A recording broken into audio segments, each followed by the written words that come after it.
যখন মানুষটাকে দুজখের দিকে টাইনা টাইনা নেওয়া যাওয়া হবে, বান্দা চিৎকার করতে থাকবে, পেরেশানির মধ্যে থাকবে, এই না ফেরেশতারা আমারে ধইরা ফেলাইছে, এখনই নিয়ে জাহান্নামের মধ্যে ফেলাইয়া দিবে। এমন মুসিবতের সময় আল্লাহ তাআলার পক্ষ থেকে কোরআন আসবে, রোজা আসবে, আয়েশা আল্লাহ তাআলার কাছে সুপারিশ জানাবে, ও আল্লাহ, এই যে বান্দাটাকে ধইরা টাইনা হেসরা হেসরা জাহান্নামের দিকে নেওয়া যাওয়া হইতেছে, এই বান্দারা আপনি জাহান্নামের দিকে নিয়ে যায়েন না। এই বান্দার দুনিয়াতে রোজা রাখতো, রোজা সুপারিশ করবে। এই বান্দার দুনিয়াতে সারাদিন না খায়া থাকতো, তার সামনে খাবার ছিল, ঘরে চাউলের অভাব ছিল না, সে খাবে, খানার জন্য খাদ্যেরও কোনো অভাব ছিল না, সে পান করবে, পান করার জন্য পানিরও কোনো অভাব ছিল না।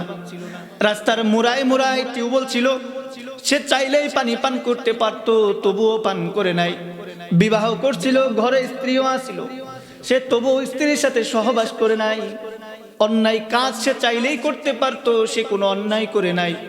জবানটা ছিল, যেদিকে ইচ্ছা চালাইতে পারতো, চালাই নাই। নজর ছিল, যা ইচ্ছা দেখতে পারতো, দেখার ক্ষমতা আপনি দিছিলেন, তারপরেও দেখে নাই। কান দিয়ে চাইলে সে খারাপ কিছুও শুনতে পারতো, তবুও শুনে নাই। অঙ্গ প্রত্যঙ্গ আপনি দিছিলেন, চাইলে মানুষের উপর জুলুম করতে পারতো, হারাম খাদ্য গ্রহণ করতে পারতো, সুযোগ তার জন্য, সুযোগ তার জন্য ছিল। এত সুযোগের পরেও সে এগুলো করে নাই, শুধু আপনার ভয়ে রোজা ধারণ করছে আপনাকে খুশি করার জন্য। যে এত কষ্ট করে রোজা ধারণ করলো, আমি রোজা তার জন্য আপনার কাছে সুপারিশ জানাই, আল্লাহ আপনি তাকে জাহান্নাম থেকে মুক্ত করে দিন। কোরআনুল কারীম আসবে, কোরআন এসে আল্লাহর কাছে দরখাস্ত জানাবে, ও আল্লাহ, দুনিয়াতে সেও পারতো মানুষের মতো শুয়া থাকতে, ঘুমায়া থাকতে, অলসতা করে তারাবিতে না যাইতে, সে পারতো দুনিয়াতে মোবাইল দেখা দেখা সময়টা ব্যয় করতে, কিন্তু করে নাই। লম্বা সময় তারাবিতে দাঁড়ায়া থাইকা কোরআনুল কারীমের তিলাওয়াত করছে, তিলাওয়াত শুনছে।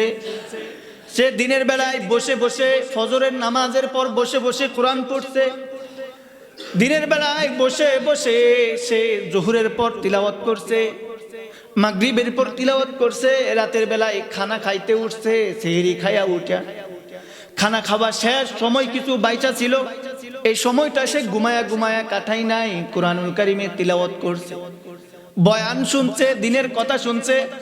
ও আল্লাহ, এ বান্দা যে দুনিয়ার মধ্যে কোরআনের কারণে এত কষ্ট করলো, আমি কোরআন আপনার কাছে সুপারিশ জানাই, আজকের দিনে তাকে আপনি জাহান্নাম থেকে মুক্ত করে দিন, তার জন্য জান্নাত দিয়া দিন। রোজা এবং কোরআন আমাদের জন্য সুপারিশ করবে। বলেন না, কে সুপারিশ করবে? সবাই বলেন, কে সুপারিশ করবে? অনেক কথা বলেন না, সবাই কোন কে সুপারিশ করবে? সবাই বলতে হবে, রোজা তো সবাই রাখছে নাকি? তাইলে রোজা এবং কোরআন আমাদের জন্য সুপারিশ করবে। কথার কথা, দুনিয়াতে সেনাবাহিনী আছে, পুলিশ আছে, বিশেষ করে সীমান্ত পাহাড়ি যারা আছে, পহরাদারি, এরা সবচেয়ে বেশি কঠোর হয়। ধরেন আপনাকে আমাকে কেউ বিসিএফ সদস্য ধইরা নিয়ে গেছে, এই মুহূর্তে সীমান্ত থেকে ধইরা নিয়ে গেছে, দেওয়া হবে রিমান্ডের মধ্যে। যখন রিমান্ডে দিবে, শান্তির জায়গা না শাস্তির জায়গা? শাস্তির জায়গায় দেওয়া হবে। মানুষ এই সময় পেরেশানির মধ্যে থাকে, থাকে কি না? মানুষ পেরেশানির মধ্যে থাকে, খুব পেরেশানির মধ্যে আসছে। এই সময় তাকে রক্ষা করার মতো কেউ নাই, সুপারিশ করে ছাড়ায় দিব এমন কেউ নাই। রিমান্ডে যান দিবে, তেন তো শাস্তি শুরু হয়ে যাবে। এখন এত বিপদের মধ্যে হঠাৎ করে এক অফিসার বলে ফেললো যে তাকে ধরে আনছো কেন?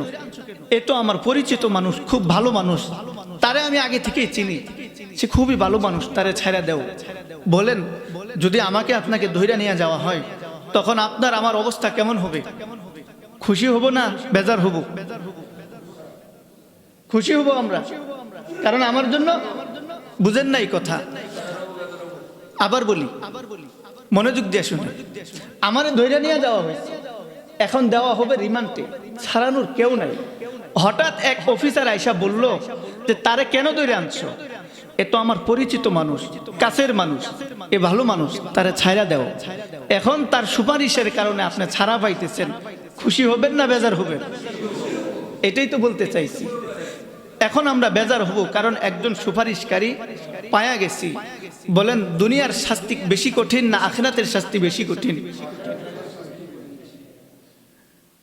হাসরের ময়দানে মানুষ যখন বদামলের কারণে শাস্তির উপযুক্ত হয়ে যাবে, জাহান্নামের ফেরেশতারা, দুজখের ফেরেশতারা তারে টাইনা টাইনা জাহান্নামে নিয়ে যাওয়ার জন্য প্রস্তুতি নিবে, নিয়ে টাইনা টাইনা নিয়ে যাইতে শুরু করবে। আল্লাহ রসুল সাল্লাল্লাহু আলাইহি ওয়াসাল্লাম বলেন, যে মানুষগুলো দুনিয়াতে রোজা রাখছিল, যে মানুষগুলো লম্বা সময় তারাবির মধ্যে দাঁড়ায় থাকে, তারাবির নামাজ আদায় করছিল, কোরআন তিলাওয়াত করছিল রোজার সময়, এই মানুষদের জন্য আল্লাহ পাকের পক্ষ থেকে কোরআন এবং রোজা রাস্তার মধ্যে প্রতিবন্ধক হইয়া দাঁড়াবে। কন্যা সুবহানাল্লাহ। যখন মানুষ তাকে দুজখের দিকে টাইনা টাইনা নেওয়া যাওয়া হবে, বান্দা চিৎকার করতে থাকবে, পেরেশানির মধ্যে থাকবে, এই না ফেরেশতারা আমারে ধইরা ফেলাইছে, এখনই নিয়ে জাহান্নামের মধ্যে ফেলাইয়া দিবে।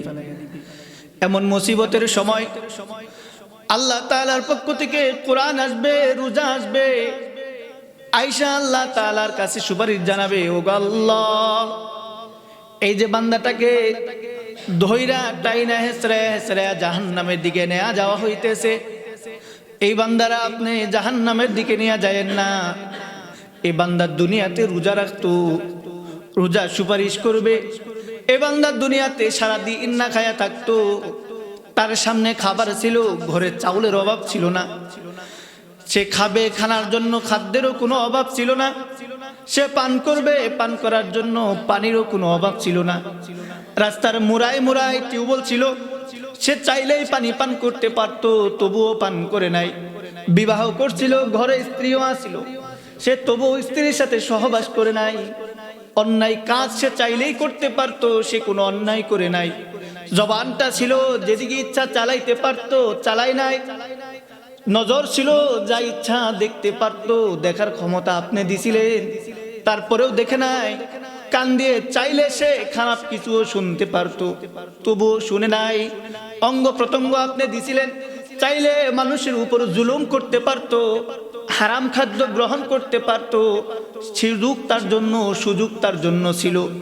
এত সুযোগের পরেও সে এগুলো করে নাই, শুধু আপনার ভয়ে রোজা ধারণ করছে আপনাকে খুশি করার জন্য। যে এত কষ্ট করে রোজা ধারণ করলো, আমি রোজা তার জন্য আপনার কাছে সুপারিশ জানাই, আল্লাহ আপনি তাকে জাহান্নাম থেকে মুক্ত করে দিন।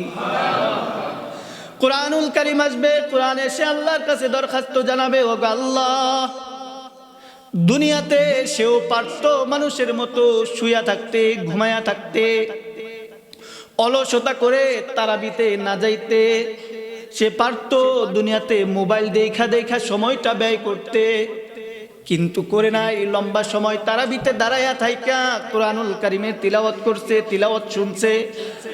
সে দিনের বেলায় বসে বসে ফজরের নামাজের পর বসে বসে কোরআন পড়ছে, দিনের বেলায় বসে বসে সে জোহরের পর তিলাওয়াত করছে, মাগরিবের পর তিলাওয়াত করছে, রাতের বেলায় খানা খাইতে উঠছে, সেহরি খায়া উঠা খানা খাওয়া শেষ, সময় কিছু বাইচা ছিল, এই সময়টা সে ঘুমায়া ঘুমায়া কাটাই নাই, কুরআনুল কারীমের তিলাওয়াত করছে, বয়ান শুনছে, দিনের কথা শুনছে। ও আল্লাহ, এ বান্দা যে দুনিয়ার মধ্যে কোরআনের কারণে এত কষ্ট করলো, আমি কোরআন আপনার কাছে সুপারিশ জানাই, আজকের দিনে তাকে আপনি জাহান্নাম থেকে মুক্ত করে দিন, তার জন্য জান্নাত দিয়া দিন।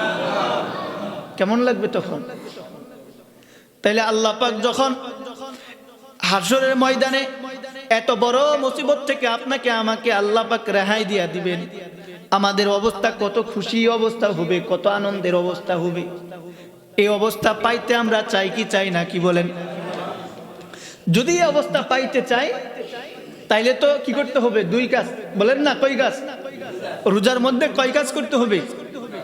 এক কাজ রোজা রাখা। কার ভয়ে? আল্লাহর ভয়ে। যদি আল্লাহর ভয় না থাকে তাইলে দেখবেন রোজা কত দিক থেকে নষ্ট হয়ে যায়।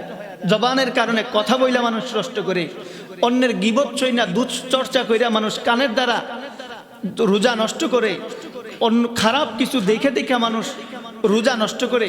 এখন তো মোবাইলের যুগ, খুব সহজ যুগ। ফেসবুকের মধ্যে ঢুকলেই কত রঙে বেরঙের জিনিস পাওয়া যায়, ইউটিউবে ঢুকলেই কত কিছু দেখা যায়, আরো কত কি। যদি মানুষ চায় আল্লাহর ভয়ে রোজা রাখছে, তাইলে অন্তত সে রমজান মাসে মোবাইলের গুনাহ থেকে হেফাজতে থাকবে।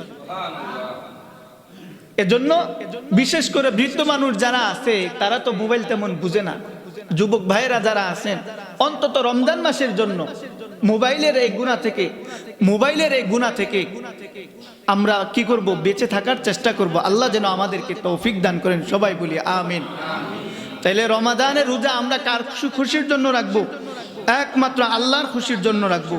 যদি আল্লাহর খুশির জন্য আমরা রোজা রাখতে পারি, তাহলে আল্লাহ তাআলা আমাদেরকে রোজার বিনিময়ে জান্নাত দান করবেন, কোরআনের বিনিময়ে আল্লাহ তাআলা আমাদেরকে জান্নাত দান করবেন।